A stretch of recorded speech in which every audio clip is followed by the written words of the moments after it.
Sir ଯାଇପାରିବେ କି? ଆସନ୍ତୁ। ନମସ୍କାର। ନମସ୍କାର ବସନ୍ତୁ। କ'ଣ ଅସୁବିଧା ହେଲା? ସାର୍ ଅସୁବିଧା କିଛି ନାହିଁ। ମୁଁ ଆଜି ଆପଣଙ୍କୁ ଗୋଟେ ସିରିୟସ୍ କଥା କହିବାକୁ ଆସିଥିଲି। ମୁଁ ଆଜି ରୋଡ଼ରେ ଆସିଲା ବେଳେ ମୀନାକୁ ରାହୁଲ ଆଉ ତାର ଦୁଇ ସାଙ୍ଗମାନେ ଟଣା ଅଟରା ସହିତ ଗାଡ଼ି କ୍ଲୋଜ୍ ସହିତ ତାକୁ ହଇରାଣ କରୁଥିବାର ମୁଁ ନିଜ ଆଖିରେ ଦେଖିକି ଆସିଛି।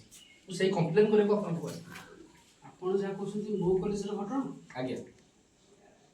ଦେଖନ୍ତୁ, ମୋ କଲେଜରେ ଏଭଳି ଘଟଣା ହେବା କଥା ନୁହେଁ।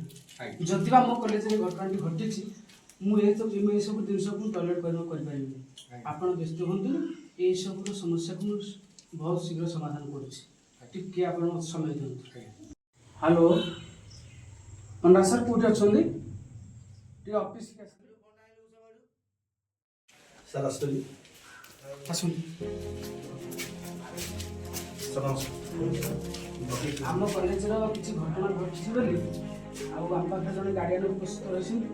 ତେବେ ମୁଁ ଆପଣଙ୍କୁ ଇମିଡ଼ିଏଟଲି କହୁଛି, ରାହୁଲ ଓ ତା ସାଙ୍ଗମାନଙ୍କୁ ଆଉ ତା ବାଦ ମୀନାକୁ ଶୀଘ୍ର ଅଫିସରୁ ଡାକନ୍ତୁ। ମୀନା ପ୍ରିନ୍ସିପାଲ ସାର୍ ଡାକୁଛନ୍ତି ଆଉ ଅଫିସକୁ ମୁଁ ଚାଲୁଛି। ହଁ ଆସନ୍ତୁ। ରାହୁଲ ତିନି ଜଣ ଯାକ ଟିକେ ସାର୍ ଡାକୁଛନ୍ତି ପ୍ରିନ୍ସିପାଲ ରୁମ୍କୁ ଶୀଘ୍ର ଆସ।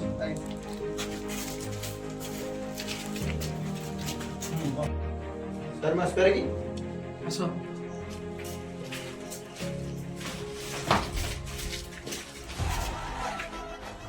ମୁଁ ଏ କ'ଣ ଶୁଣୁଛି ରାହୁଲ, ତମେମାନେ ସବୁ ମୋ କଲେଜର ଷ୍ଟୁଡେଣ୍ଟ ତ?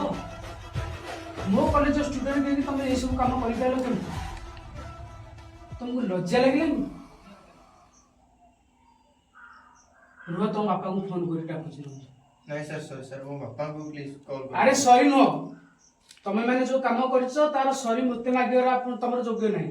ଯଦି ସରି ମାଗିବାର ଅଛି, ମୀନାକୁ ଆଉ ତମ ବାପାକୁ ଭୁଲ ମାଗ। ସରି ମୀନା ଆମର ଭୁଲ ହେଇଯାଇଛି। ଆଉ ଏମିତି ଆଉ ଟିକେ କରିବନି।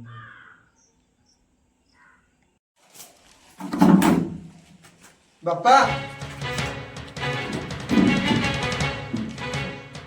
ଆପଣ ରାହୁଲର ବାପା? ହଁ, ଆପଣ ନିଜ ପୁଅ ନାଁରେ ନିଜେ କମ୍ପ୍ଲେନ୍? ରାହୁଲ ଯେମିତି ମୋ ପୁଅ, ମୀନା ବି ତ ସେମିତି ତା ଝିଅ ନା। ଶିକ୍ଷା ଘରୁ ହିଁ ଆରମ୍ଭ ହୋଇଥାଏ।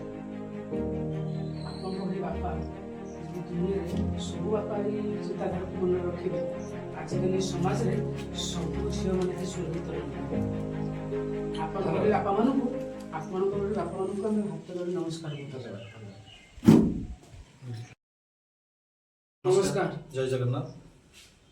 ଆଜି ଆମେ ଏଇ ଭିडिଓ ମାଧ୍ୟମରେ ଏହା ଜଣାଇବା ପାଇଁ ଚାହୁଁଥିଲୁ ଯେ ସମାଜକୁ ଯେ ଆଜିକା ଡେଟ୍ରେ ବହୁତ ଝିଅ ଅସୁରକ୍ଷିତ, ବହୁତ ଝିଅ ଡରିକି ବି ବାହାରକୁ ଯାଉଛନ୍ତି। ଯିବା ପୂର୍ବରୁ ତାଙ୍କ ବାପା ମା ଭାବୁଛନ୍ତି ଯେ ଆମ ଝିଅକୁ ଆମେ କେମିତି ଛାଡ଼ିବୁ, କିଛି ହବନି ତ ବାଟରେ। ଏଇଭଳି ଘଟଣା ବହୁତ ଘଟୁଛି। କୋଉ ପିଲା ଆଜି କୋଉଠି କମେଣ୍ଟ ମାରିଲାଣି ତ, କିଏ ବ୍ଲାକମେଲ କଲାଣି ତ, କିଏ କ'ଣ ବି କିଛି ବି ଘଟଣା ହେଲାଣି। ଏଇ ଆଜିକା ପୁରା ସମାଜରେ ଏଇ ଦୁନିଆରେ ପୁରା ଝିଅ ଅସୁରକ୍ଷିତ। ସେଥିପାଇଁ ଆମେ ଗୋଟେ ଛୋଟିଆ ଭିଡ଼ିଓ କରିଥିଲୁ ଯେ ଏମିତି କେହି ବି କରନ୍ତୁ ନାହିଁ, ଏମିତି କେହି ବି କରନ୍ତୁ ନାହିଁ। ନାରୀକୁ ସମ୍ମାନ ଦେବା, ସୁରକ୍ଷିତ ରଖିବା ଆମ କର୍ତ୍ତବ୍ୟ, ଆମ କାମ। ତ ଏଥିପାଇଁ ଗୋଟେ ମେସେଜ ଆମ ସମସ୍ତଙ୍କ ତରଫରୁ ହେଇଥିଲା। ତ ଭିଡ଼ିଓଟି ଯଦି ଭଲ ଲାଗିଥିବ ଲାଇକ୍, ସେୟାର, ସବସ୍କ୍ରାଇବ୍ କରିବେ, କମେଣ୍ଟ ଦେବେ ଆଉ ଆମକୁ ସପୋର୍ଟ କରିବେ। ଏମିତି ଭଲ ଭଲ ଭିଡ଼ିଓ ଆମେ ଆପଣଙ୍କୁ ଦେବାକୁ ଟ୍ରାଏ କରିବୁ। ଆଉ ଯେଉଁଠି ଭୁଲ ଥିବ କ୍ଷମା କରିପାରିବେ। ନମସ୍କାର। ନମସ୍କାର।